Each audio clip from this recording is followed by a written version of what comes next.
Mr. Speaker, in recent years, we have witnessed an escalating trend in labour disputes across Canada, with a staggering total of 269 major work stoppages. This includes both lockouts and strikes just in the past 2 years. This disturbing rise in labour unrest is a direct consequence of the current Liberal government's policies over the last 8 years.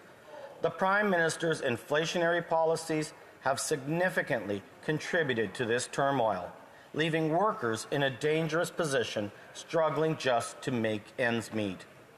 The harsh reality is that Canadian workers are increasingly finding themselves backed into a corner. The cost of living has skyrocketed, eroding the purchasing power of their wages. Many feel the demanding higher wages is their only remedy to keep pace with the escalating costs.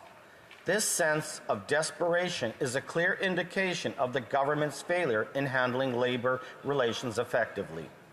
The policies enacted have not only failed to alleviate the pressures on Canadian workers, but have actively made their lives harder, fueling discontent and unrest in the workforce.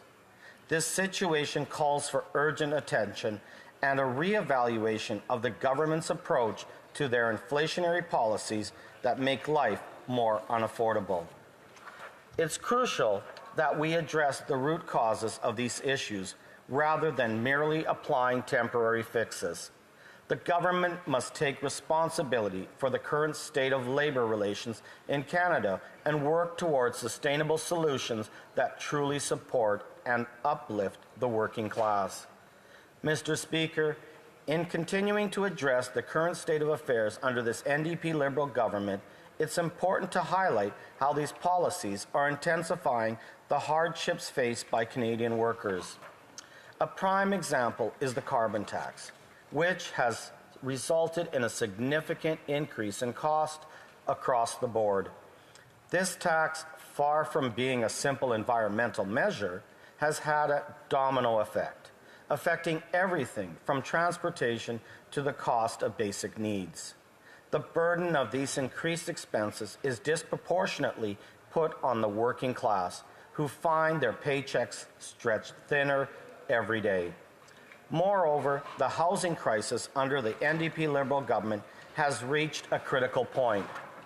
Housing costs have not just risen, they have doubled. The situation is made worse by mortgage payments, which are now 150% higher than they were when Harper was Prime Minister. This financial strain is pushing Canadian families to the brink, with over 50% living within $200 of insolvency. The reality is that Liberals, now hand in hand with the NDP, have had long abandoned the workers they claim to represent. Their policies, rather than offering relief, have contributed to the reality where everyday Canadians struggle to afford the basic cost of living. This abandonment is not just a failure of economic policy, but a betrayal of the trust that workers place in their government to safeguard their interests and well-being.